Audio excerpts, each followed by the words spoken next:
Hey everybody, it's Mark again, and this is going to be a quick video, and it's got to do with anniversary clocks. A lot of people don't understand anniversary clocks, and so this video is going to go over some basic stuff with anniversary clocks. They're actually known as torsion clocks, but most people know them as anniversary clocks. So kick back, relax, grab something to eat, grab something to drink, grab something to smoke if you choose to do so, and let's get started. This video is going to discuss handling of anniversary clocks. Let's say you just bought one. Whether it's a new one or a used one, before you transport this clock, if it has it, you need to lock the pendulum in place. Because if you don't, you'll screw up the suspension spring. In this particular clock, it has this lock right here to lock the pendulum in place. Other clocks will have different types of locks. It might be on the side here. But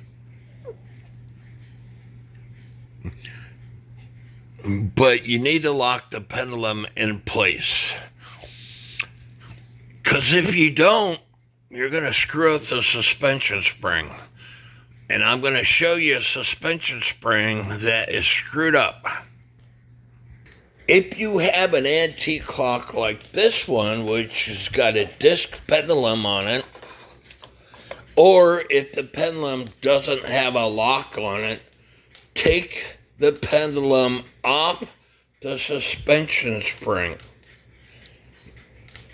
Because, again, in transport, whether you move it from here to here, if you screw up, you're going to screw up that suspension spring.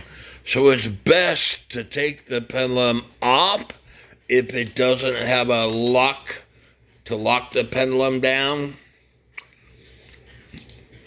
That way, you know you're not going to screw up the suspension spring. And if you don't know how to replace the suspension spring, if you take it to a clock repair person, they're going to charge you, and I'm estimating here, a minimum of $150 to replace the suspension spring. This is the 400-day clock repair guide by Charles Twilliger.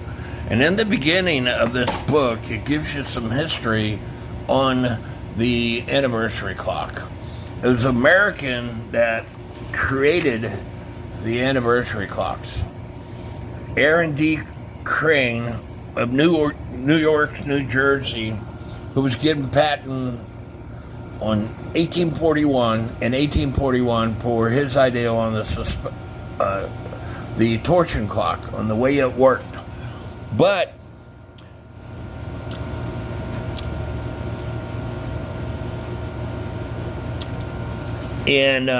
later on,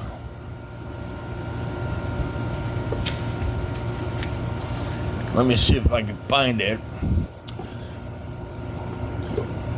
This company right here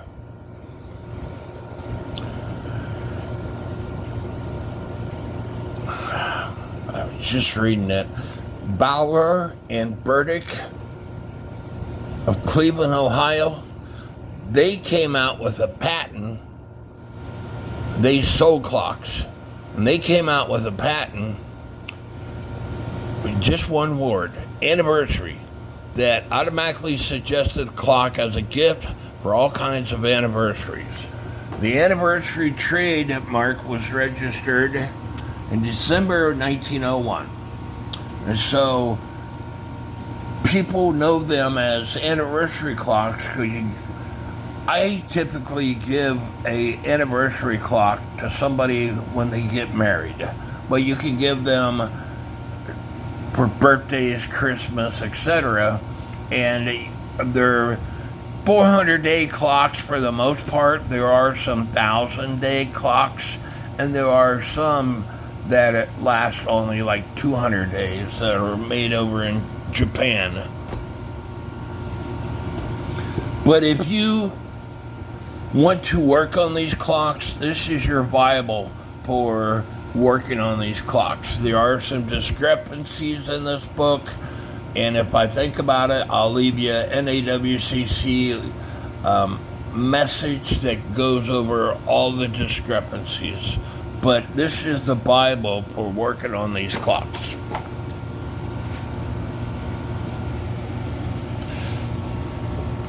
There's all kinds of different kinds.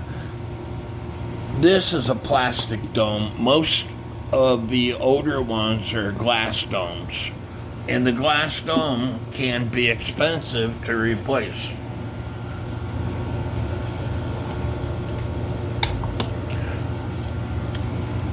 Most of the clocks have some type of leveling feet on them. You unscrew these feet to get the pendulum. This part right here is called the cup. The pendulum cannot touch that cup as it rotates. So you lift up these feet to put that pendulum directly in dead center of that cup. When you put, and the clock has to be on a sturdy surface. If you set it on a table and you walk and that table vibrates, it will affect your clock. You need to put it on a sturdy surface. When you unlock the pendulum lock, or you put the pendulum on, you want to adjust the feet so that pendulum is in the dead center of that cup. And it might take you a little bit to do that, so give me a second to adjust the feet. The feet are pretty well level. I might have to adjust them a little bit more. This is called the suspension spring guard. In this case, it's plastic.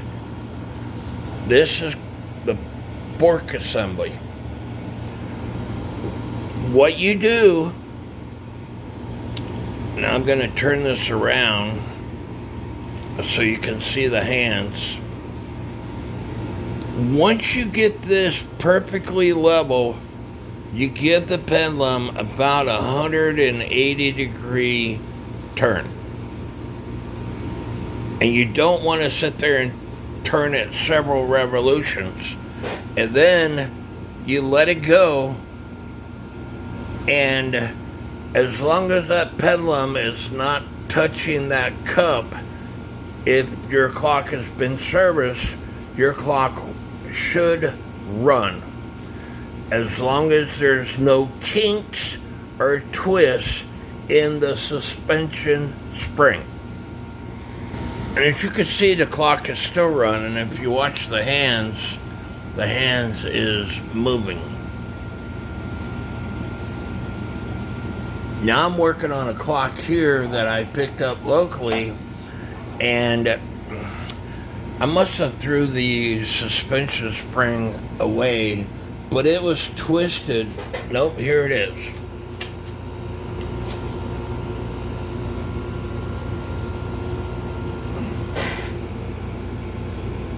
This will not allow your clock to run.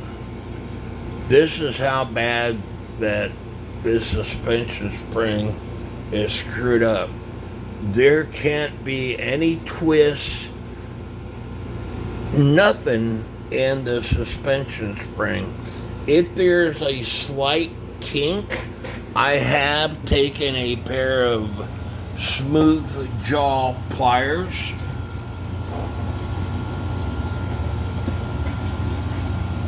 and grabbed a hold of the spring and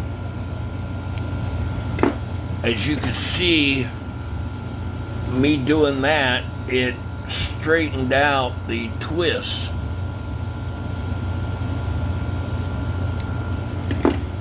So you can get the twist out, but it can't have any kinks or bends or anything in the suspension spring, or your clock will stop. The issue is people don't understand these clocks. So they think because they know that that suspension spring, that the pendulum has to rotate, they'll sit and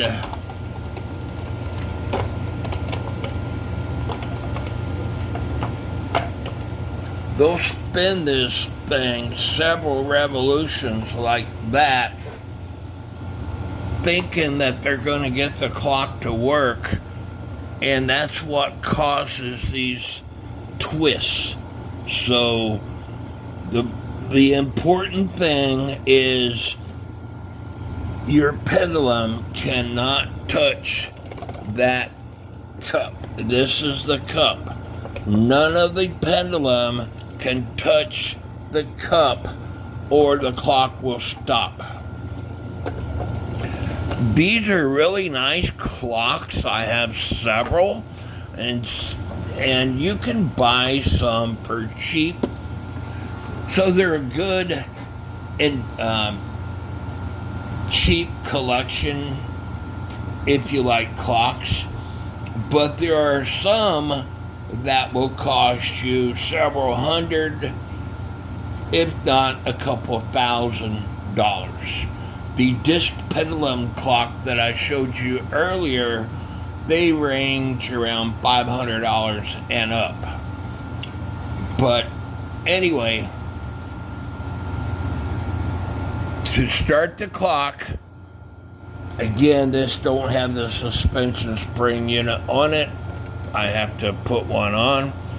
You release the pendulum, or you put the pendulum on and give the pendulum just about 180 degree turn. Let it go, but that's after you level the clock. And again, the clock has to set on something that is extremely sturdy. This table is extremely sturdy. It doesn't affect that pendulum. But if you have it on a desk or a dresser and your floors are weak when you walk, that affects the pendulum. That will shake the pendulum, and friction will stop your clock. Anyway, I hope y'all like this video. Like I said, it's going to be short and sweet. In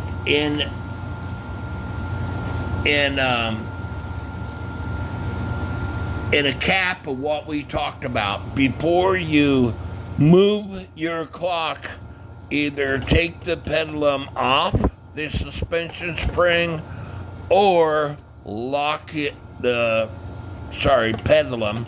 Take the pendulum off the suspension spring or lock the pendulum in place so it doesn't move while you transport it. And when you have it where you want it, it has to be a sturdy place. And then you use these leveling feet. And if your clock doesn't have leveling feet, put coins, pieces of cardboard, whatever, to shim it so the pendulum doesn't touch the cup as it rotates.